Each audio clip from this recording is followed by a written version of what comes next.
날씨가 왜 이렇지? 기후가 왜 이래? 예전 같지가 않네. 그런 말 들어보셨죠? 1시간에 1년에 올 비의 10%가 1시간에 내린 거예요. 이거 집중해서 내린 거죠. 바로 이것이 우리는 인위적 활동에 의해서 온도가 증가했다. 그 비밀을 들여다보게 된 거죠. 자, 여러분, 오늘 여러분과 함께 나눌 이야기 이상기후에 대한 것인데요. 혹시 여러분 할머니나 할아버지 그리고 부모님한테 날씨가 왜 이렇지? 기후가 왜 이래? 예전 같지가 않네. 그런 말 들어보셨죠? 네. 저도 가끔씩 학생들하고 왜 눈이 안 와? 뭐 이런 얘기를 하곤 합니다.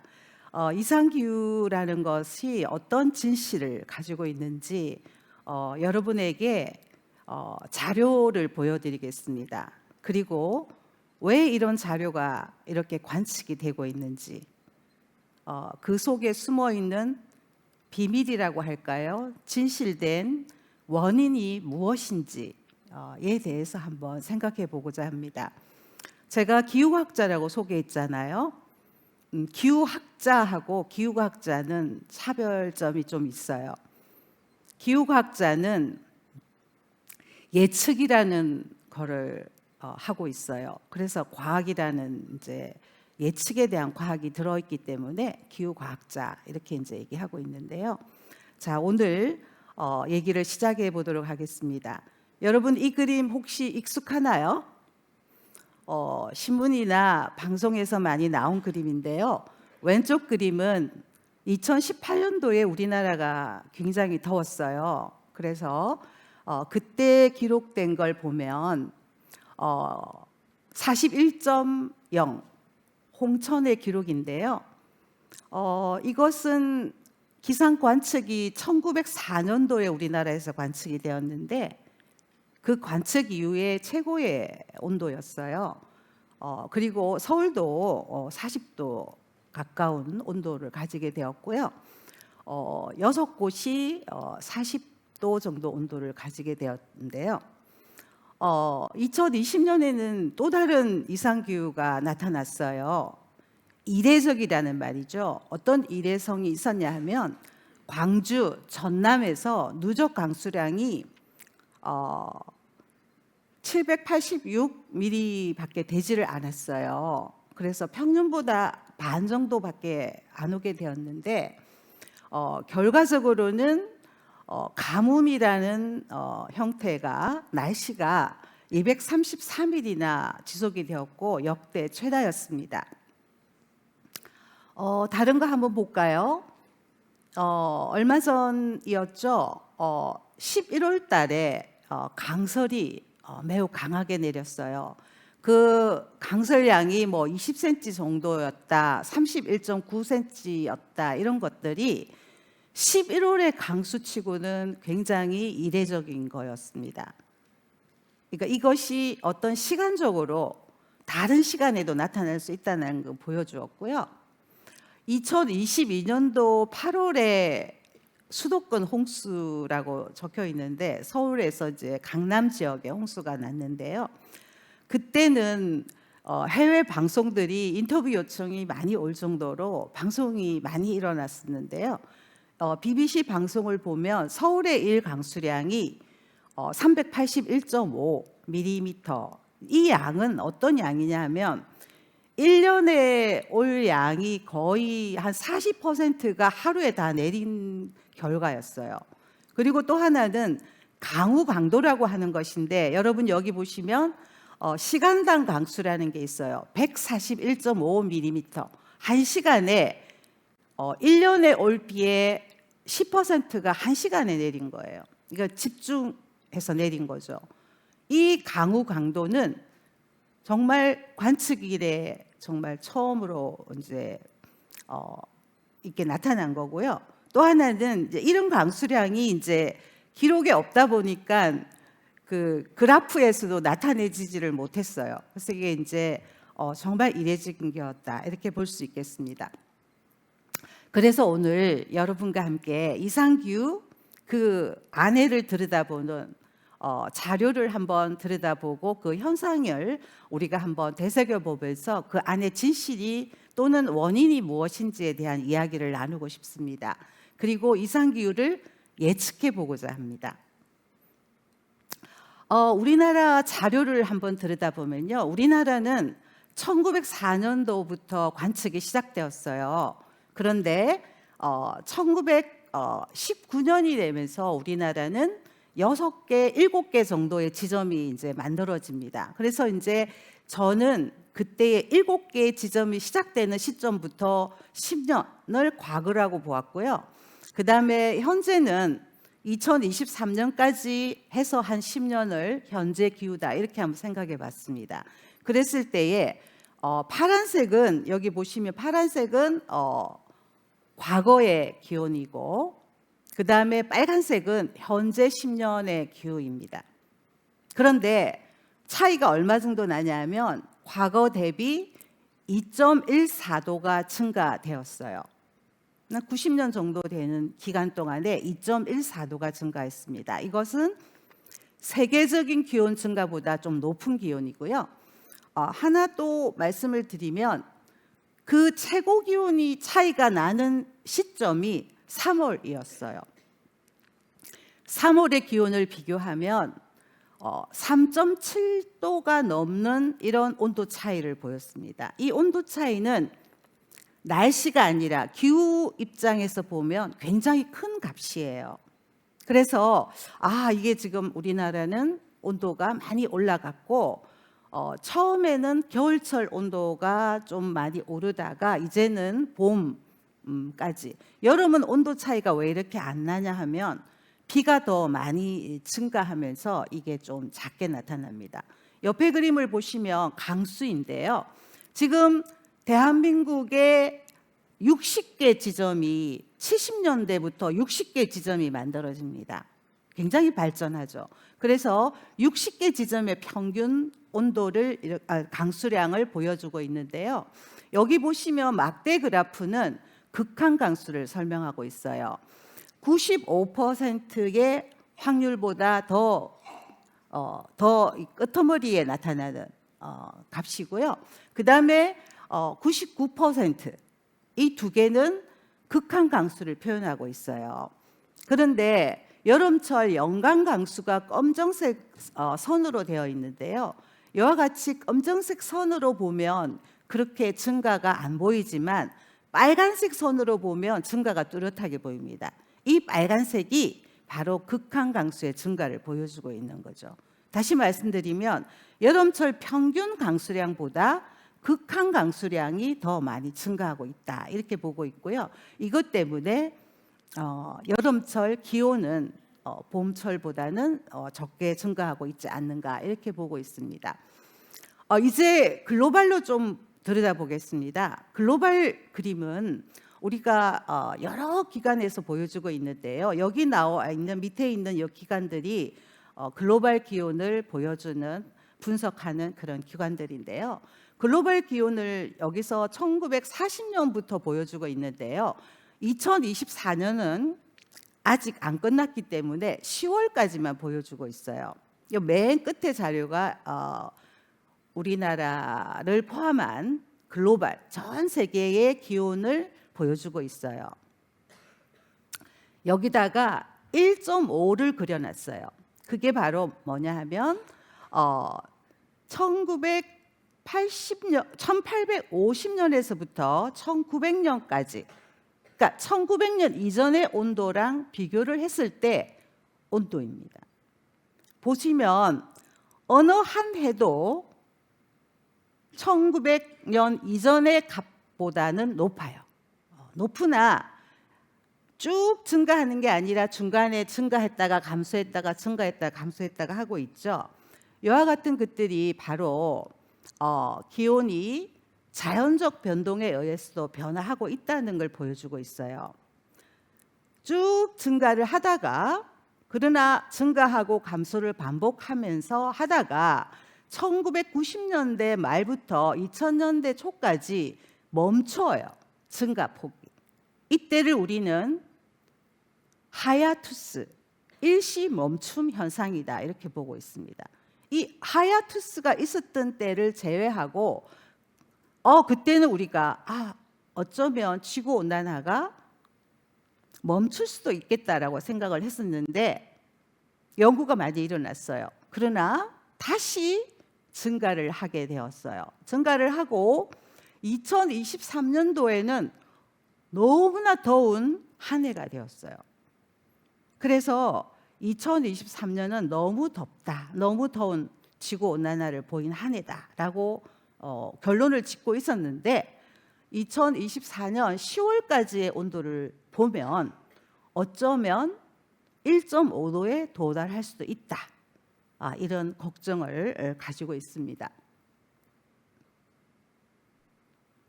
그래서 여러 나라에서 기관에서 온도를 보이고 있는데 이거는 1970년대부터 60년대부터 해서 쭉 기온이 연간 기온이 변화하는 걸 보여주는데요.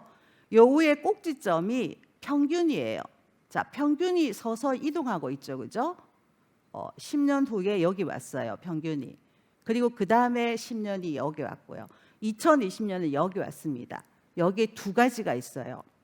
평균이 점점 높은 기온 쪽으로 옮겨간다는 거죠. 이렇게 옮겨간다는 거고요. 그 다음에 하나가 더 있어요. 바로 여기에 우리가 작은 최저값 부근과 최소값 부근이 최소값과 최대값 부근이 늘어나는 거죠. 그러니까 우리가 보통 말하면 이 날개가 분포의 날개가 늘어나는 거예요. 다시 말하면 아주 더운 지역, 더운 곳과 아주 차가운 곳이 생기는 거죠. 두 가지 특징이 있죠. 그래서 우리는 기후과학자들 이렇게 생각합니다. 먼저 평균 기온이 증가한다. 그러나 평균 기온이 증가하면서 여기에 최소값과 최대값이 증가하면서 결과적으로 평균의 분포가 낮아지고 있다는 거예요. 그래서 결과가 어떻게 나오냐 하면 이렇게 나옵니다. 다시 말하면 평균이 낮아지면서 이 끄트머리의 이 최대값과 최소값이 늘어나는 거죠. 그러니까 항상 더운 게 아니라 더운 날씨만 나타나는 것이 아니라 추운 날씨도 나타날 수 있다는 거예요. 최대값, 최소값이 늘어나기 때문이죠. 그러니까 분포가 다양해진다는 거죠. 이것이 지금 현재 이상기후의 특징으로 보고 있습니다. 그러면 이상기온이 일어나는 이것을 어떻게 봐야 되느냐에 대해서 학자들이 고민을 많이 했습니다. 그중에서도 자료를 모아보니까 과거 2000년 동안의 기온을 쭉 보게 되면 1850년부터 1900년까지 시작이 되었어요. 시작이 되면서 1900년이 넘어서면서 굉장히 늘어나게 되었어요. 이 관측값은 과거에는 볼 수 없었던 기온이에요. 이걸 조금 더 확대해서 보게 되면 1850년부터 2020년까지를 보인 그림인데요. 이 관측값이라고 하는 것이 검정색입니다. 검정색. 학자들이 모형을 가지고 실험을 해보니까 기후 모델을 만들어서 실험을 해보니까 여기에 자연적 요인만 반영하면 이런 온도를 가져요. 높아지지를 않아요. 그런데 인위적인 인간 활동을 넣어서 보니까 이것을 따라가고 있어요. 이 빨간색 선이 보여주는 거고요. 이렇게 폭이 넓은 것은 여러 모형을 써서 실험을 했기 때문에 모형마다 차이가 나는 걸 보여줍니다. 그러나 그 평균은 관측값을 따라가고 있죠. 바로 이것이 우리는 인위적 활동에 의해서 온도가 증가했다. 그 비밀을 들여다보게 된 거죠. 그리고 우리는 어떻게 보면 그 원인이 뭘까를 생각했을 때 가장 큰 원인이 이산화탄소다. 그리고 메테인이라고 하는 우리가 메탄이라고 부르는 메세인이 있고요. 이렇게 많은 기체들이 온도를 올리는 데 역할을 하고 있고 온도를 낮추는 데 역할도 합니다. 우리가 뭐 낙스라고 하기도 삭스라고 하는 이런 건 오염물인데요. 오염물질들은 온도를 낮춥니다. 그리고 온도를 올리는 기체들은 온실 기체다라고 말씀드릴 수가 있고요. 이 주범은 이산화탄소가 제1번 주범이 되겠습니다. 왜냐하면 대기 중에 양이 많이 들어 있습니다. 그래서 요것에 밝혀지면서 이제 지구 온난화의 원인은 인위적 요인이고 그 중에서 이산화탄소가 중요하다라는 결론을 얻게 되었습니다. 그래서 이상기후의 비밀을 푼 과학자들이 노벨 물리학상을 받게 됩니다.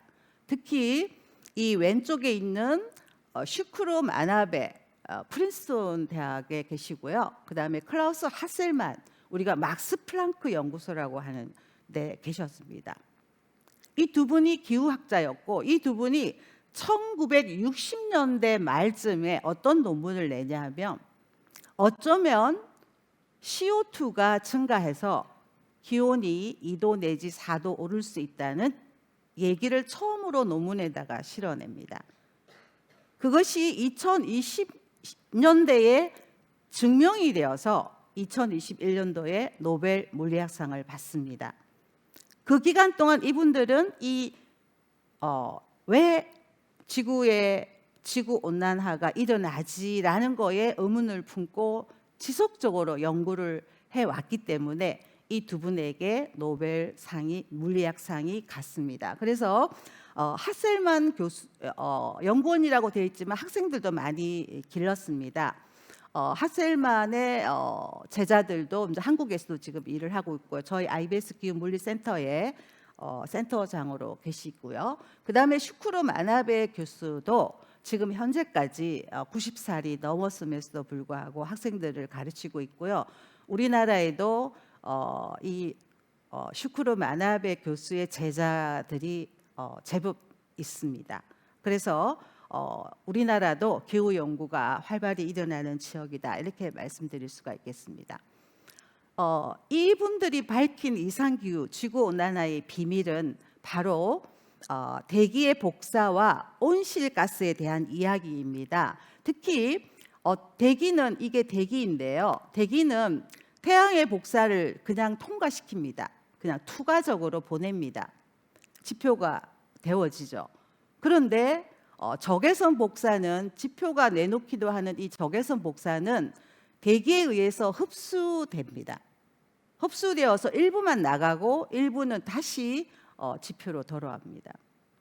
마치 이 대기층이 온실과 같은 역할을 하고 있다 이렇게 보고 있는 거죠. 그래서 온실과 같은 역할을 하고 있기 때문에 여기에 이 기체가 중요하다. 그래서 이 기체를 온실기체다라고 불렀는데 최근의 연구에 의하면 그중에 75%가 이산화탄소다 이런 얘기를 하고 있습니다.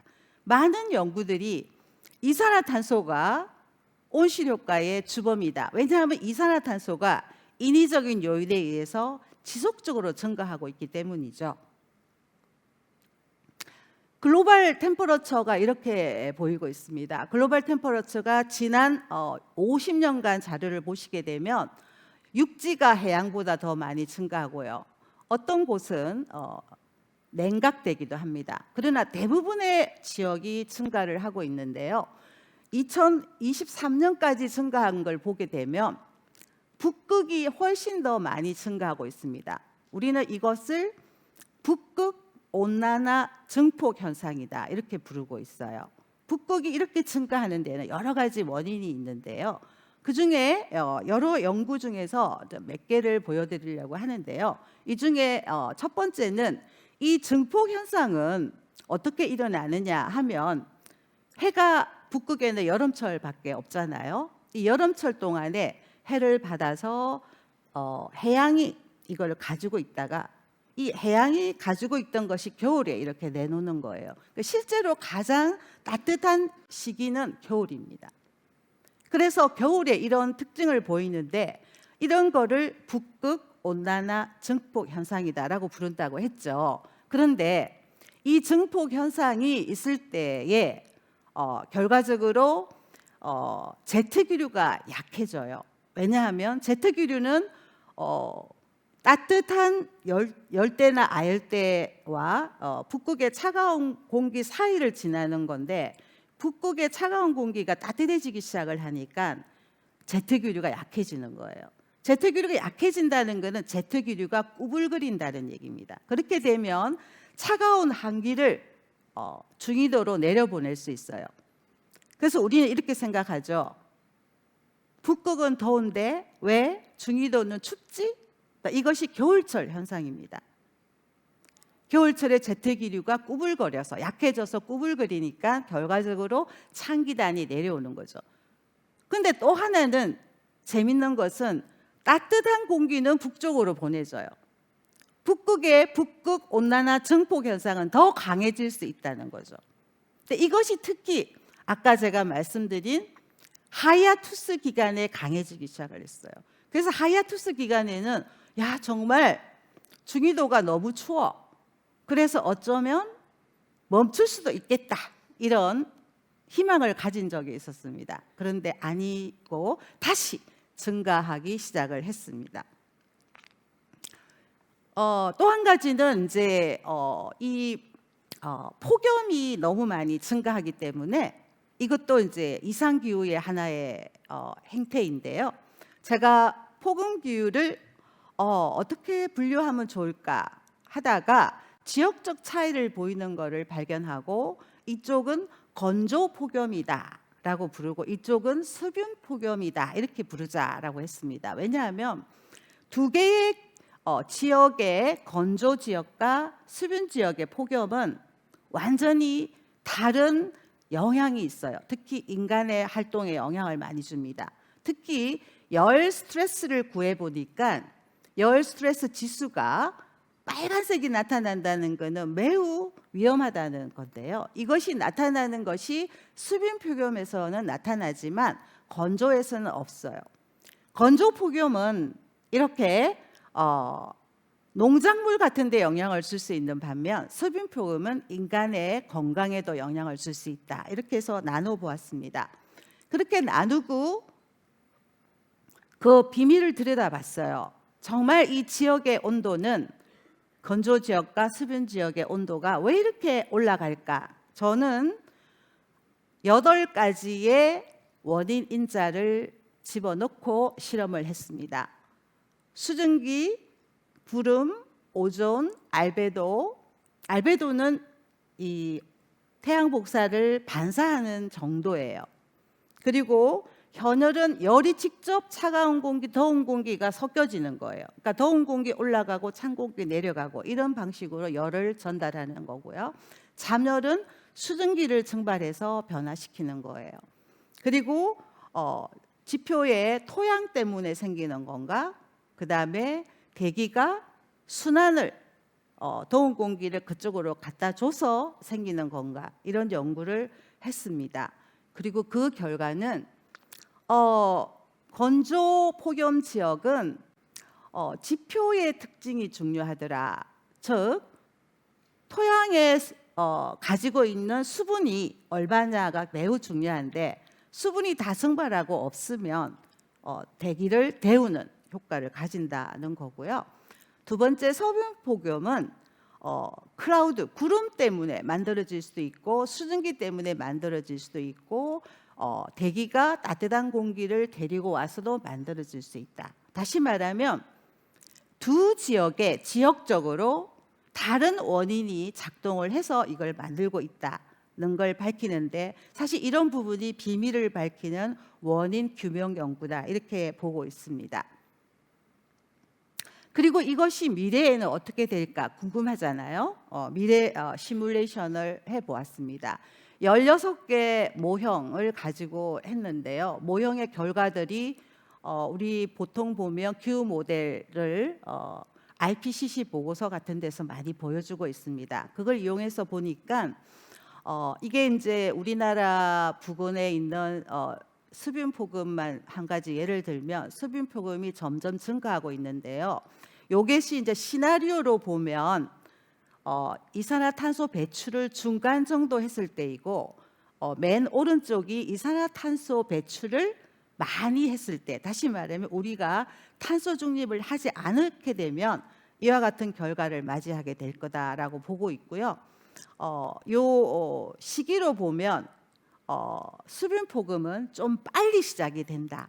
다시 말하면 미래에는 수분 폭음이 뭐 한 4월, 5월에 시작이 될 수도 있다. 자, 이런 결과를 만들었습니다. 그리고 건조 폭염은 더 강해지고 있다. 시간도 늘어나면서 강도도 강해지고 있다. 이제 이런 걸 했기 때문에 여기에 대한 준비를 해야 되겠습니다. 하는 방법이 여러 가지가 있는데요. 기후과학자들은 이렇게 생각하고 있어요. 가능하면 현재의 기후랑 똑같이 수치적으로 만들어내보자. 근데 우리가 보통 그런 기법을 디지털 트윈 기법이라고 하는데요. 디지털 트윈 기법으로 하나는 위성으로 찍은 사진이고요. 구름 사진이고요. 하나는 모형이 만들어낸 결과입니다. 여러분 어때요? 두 개가 비슷하죠? 이걸 트윈이라고 하는 거예요. 디지털 쌍둥이, 그러니까 수치적으로 쌍둥이를 만들어내는 디지털 기법은요. 지금 여기 적도에 있는 구름은 상당히 두텁고 길게 늘어져 있는 반면 중위도에 있는 구름들은 여기 보면 연결이 돼요. 여기 있는 실제 구름과 여기 있는 거는 시뮬레이션한 구름인데요. 바로 연결이 되죠. 이 정도로 중위도 구름을 잘 나타내려면 어느 정도의 분해능을 가지고 촘촘히 계산을 해내야 되냐 하면 1km까지 만들어내야 돼요. 이 모형은 1km의 데이터를 만들어내는 상세 모델이에요. 완전히 실제의 대기와 똑같은 형태를 만들어내고 있죠. 이걸 우리가 만들어내야 되는데 이렇게 만들어내려면 쉽지가 않아요. 엑사스케일 컴퓨터가 필요한데요. 우리가 컴퓨터를 이제 슈퍼컴퓨터를 도입을 하려고 이렇게 IBS 센터에서 IBS 슈퍼컴퓨터를 오프닝했고요. 여기 선생님 있죠. 그리고 여기에 이제 우리 단장 IBS 연구 단장이고요. 여기에 독일 슈퍼컴퓨터 센터장이 왔어요. 그래서 이제 이 슈퍼컴퓨터 이름을 알레프라고 지었어요. 알레프. 알레프가 이 히브리 아랍 문자의 첫 번째 글자거든요. A 같은 그런 글자죠. 근데 이제 이 알레프의 것이 신과 인간이 마주 손을 잡았다 이런 뜻이에요. 그래서 이 알레프라는 이름을 걸고 IBS에서 이제 모델을 시뮬레이션하기 시작을 했습니다. 이 결과를 하나 보여드리겠습니다. 미래의 홍수는 어떻게 될 것인가에 대한 것입니다. 미래의 홍수는 2CO2를 해서 런을 한 거고요. 오른쪽은 4CO2를 한 겁니다. 그러니까 4배의 CO2, 2배의 CO2를 넣고 모델을 알레프를 돌린 거예요. 그 결과를 보시면 우리나라 부근에 홍수가 있습니다만 그렇게 강하지는 않습니다. 홍수가 이만큼 증가한다는 소리예요. 이 빨간색이 증가한다는 거고요. 파란색은 줄어든다는 지역인데요. 증가하는 지역이 훨씬 많죠. 그런데 우리가 만약에 탄소 중립을 하지 않고 그냥 4CO2까지 가게 되면 어떻게 되느냐? 엄청난 홍수를 맞이할 수가 있는 거죠. 그러니까 알레프는 이걸 보여주고 있어요. 우리가 2CO2, 4CO2 이런 런을 한 것이 결과적으로 미래에 대한 경각심을 불러일으키는 부분이라고 보겠습니다. 그리고 또 하나의 예는 10년 동안 나타나는 최고의 숫자의 홍수가 강수가 여기 보면 3배까지 늘어날 수 있다는 거고요. 어떤 지역은 15배까지 늘어납니다. 아시아 지역이 이 홍수에 노출될 수 있다. 이걸 보여주는 그런 그림입니다. 그래서 제가 남은 시간 동안 뭘 보여드리려고 하냐면 이렇게 많은 수증기, 이게 이제 가강수량이라고 하는 건데요. 빨간색이 많다는 소리예요. 이제 푸른색은 작다는 거고요. 작지만 이 지역이 늘어나고 있고 여름이 되면 올라오죠. 태풍으로도 올라옵니다. 이게 빨갛게 돼서 올라오는 이것이 태풍입니다. 태풍으로 올라오죠. 이게 여름철이라는 얘기죠. 한 10월까지는 이게 올라옵니다. 그리고 남반구 여름철에는 남반구 쪽으로 가겠죠. 2CO2의 결과입니다. 완전 다르죠. 빨갛죠. 훨씬 많은 가강수량, 비가 올 수 있는 수증기 적분 양이 엄청 증가했다는 걸 볼 수 있고요. 태풍도 엄청 강하게 올라오고 있습니다. 지금 태풍이 올라오고 있죠. 여기 태풍이 올라옵니다. 태풍이 이쪽으로도 가지만 이쪽으로도 오고 있죠. 그래서 강한 태풍이 엄청 자주 올라올 거라고 보는데 우리 예상으로는 자주보다는 강도가 더 강해져 올라올 것이다 이렇게 보고 있습니다. 그러니까 빈도수는 그렇게 증가하지 않습니다. 그러나 태풍의 강도는 엄청 증가해서 올라오고 있고요. 특히 태풍이 상륙을 할 때 엄청난 비를 내릴 수 있는 이런 결과를 가지고 올 거다 이렇게 보고 있습니다. 이렇게 2CO2가 되는데 어떻게 변할 것인가에 대한 자세한 연구는 우리 IBS 기후물리단 웹사이트에서 자료를 제공하고 있습니다. 언제든지 와서 알레프의 결과를 보실 수가 있습니다. 그리고 이제 제가 참고했던 참고 문헌들이고요.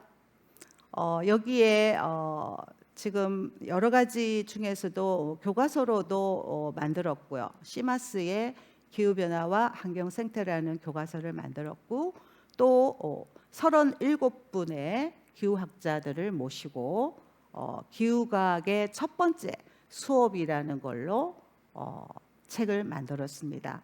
오늘 여러분에게 몇 분에게 드리려고 하고 있습니다. 좋은 질문과 좋은 의견 주시기 바랍니다. 네, 감사합니다.